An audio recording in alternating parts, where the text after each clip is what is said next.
Playoff mode si Terence Romeo, nagalit si TR7, nag-beast mode tuloy. Sinayawan si Mamu, muntik pang makainitan ng player sa kalaban. Ngayon na lang napikon ng ganito si Romeo, beast mode din si Coach Yeng.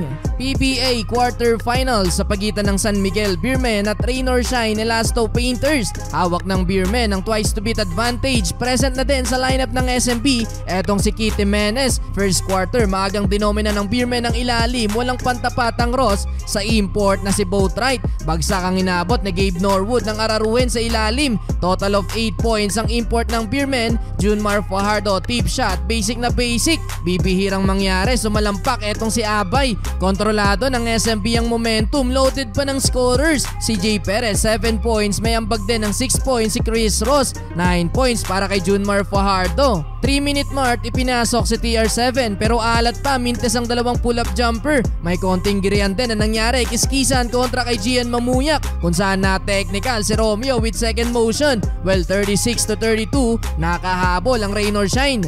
Second quarter, Benny Boatwright pa din para sa Beermen. Binuhat ng San Miguel at umiscore ng 15 points sa first 6 minutes. Mapaloob o labas, sakit sa ulo ng Rain or Shine etong si Boatwright. TR7 first 2 points, pasok na ang pull-up jumper after missing 5 straight. Yun nga lang, na foul trouble naman si Romeo, dalawang sunod na foul.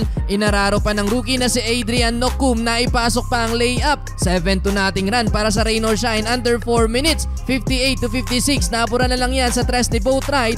Pero last 2 minutes, nagpaulan ng tatlong sunod na 3 points ang Ross. Dalawa doon galing kay Andre Karakot, isa galing kay Belga. May pag-flying kiss pa sa bench ng Beermen. Kaya naman dahil sa run na yan ng Painters, tabla lang ang laban, 67-67 halftime. Third quarter, napa-early timeout ang Rain or Shine ng mag-run ng Beermen. Tres mula kay Ross at Lassiter, bully ulit sa ilalim si Boatwright. Gandang knockout play ni Abay na iwanang bukas ang import. Nadakdakan pa si Datu, may kasama pang foul. Balik sa 10 points ang lead ng Beermen. Motaw Tua nakisala na din sa hot shooting beyond the arc. 93-82 under 5 minutes. Balasan ng players ang San Miguel. Eto na si Terence Romeo, nakakapagpainit na 7 straight points. Iwan si Mamuyak sabay pukol ng wing 3-pointer. Ginawa ng target shooting si Mamu. Last 2 minutes, na beast mode si Coach Yeng nang mabigo sa kanyang challenge sa foul ni Clarito kay Cruz. Lumabas ulit ang maiwagang kamay at sigaw ni Coach Yeng sa mga officials. Double black eye pa yan dahil nakapag-trespass si Cruz. Lobo sa 20 ang kalamangan ng Beermen, 109-89. Well, fourth quarter, mainit si TR7, back-to-back basket para kay Romeo. Madikit ang bantay ni Clarito kaya nang maiskoran ni Terence,